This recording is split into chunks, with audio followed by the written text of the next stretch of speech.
முழு நிலவாக திகழக்கூடியதுதான் பௌர்ணமி. அப்படிப்பட்ட பௌர்ணமி நாளன்று சந்திரனின் ஆதிக்கம் என்பது அதிகமாக இருக்கும்.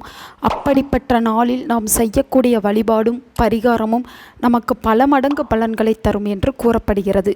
அதனால்தான் அன்றைய தினம் பல ஆலயங்களில் விசேஷமான வழிபாடுகள் மேற்கொள்ளப்படுகிறது. அந்த வகையில் பௌர்ணமி தினத்தன்று நாம் செய்யக்கூடிய எளிமையான ஒரு பரிகாரம் தங்கத்தை அதிக அளவில் நம் வீட்டில் சேர வைக்கும். அந்த பரிகாரம் என்ன என்பதை பற்றி தான் இந்த வீடியோவில் நாம் பார்க்க போகிறோம். பெண் குழந்தைகளை பெற்ற ஒவ்வொரு தாய்மார்களும் தங்களுடைய குழந்தைகளுக்காக தேவையான அளவு தங்கத்தை சேர்த்து வைக்க வேண்டும். அப்பொழுதுதான் அவர்களுடைய திருமணத்தில் எந்தவித பிரச்சனைகளும் ஏற்படாது என்று நினைப்பதுண்டு. அதற்காகவே பெண் குழந்தைகள் பிறந்த உடனேயே சிறுக சிறுக பணத்தை சேர்த்து வைத்து தங்களால் இயன்ற அளவு தங்கத்தை அவ்வப்பொழுது வாங்கி வைத்து கொண்டு இருப்பார்கள்.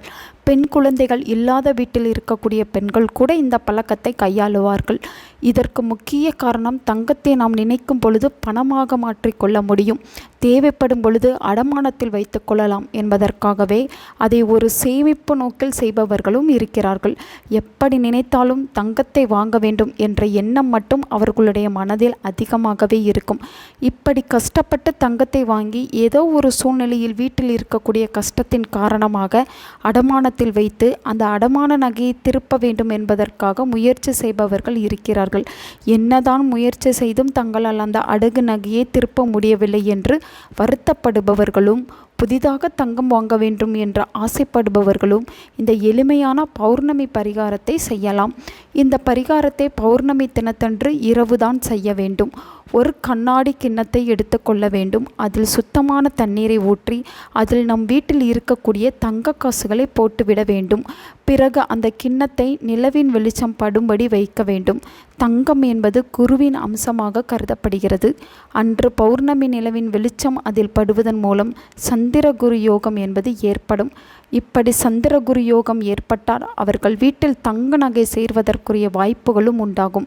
இவ்வாறு இரவு முழுவதும் இந்த கிண்ணத்தை நிலவு ஒளியில் வைத்துவிட்டு மறுநாள் காலையில் அந்த நாணயத்தை எடுத்து எப்போதும் வைக்கும் இடத்தில் வைத்துவிடலாம்.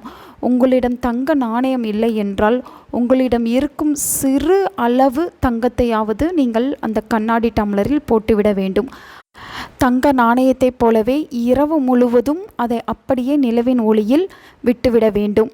மறுநாள் காலையில் அந்த தங்க நகைகளையோ அல்லது தங்க நாணயவோ எடுத்துவிட்டு அதில் இருக்கக்கூடிய தண்ணீரை வீட்டின் ஒவ்வொரு மூலையிலும் தெளித்து விட வேண்டும். மிகவும் எளிமையான இந்த பௌர்ணமி பரிகாரத்தை முழு நம்பிக்கையுடன் செய்பவர்களுக்கு சந்திரகுரு யோகம் ஏற்பட்டு அதிக அளவில் தங்க நகை சேர ஆரம்பிக்கும். உங்கள் நண்பர்களுக்கும் உங்கள் உறவினர்களுக்கும் இந்த வீடியோவை ஷேர் பண்ணுங்க. அவங்களும் இதை பற்றி தெரிஞ்சுக்கிடட்டும். ஆன்மீகம் டிவி தமிழ் சேனலை சப்ஸ்கிரைப் பண்ணுங்க.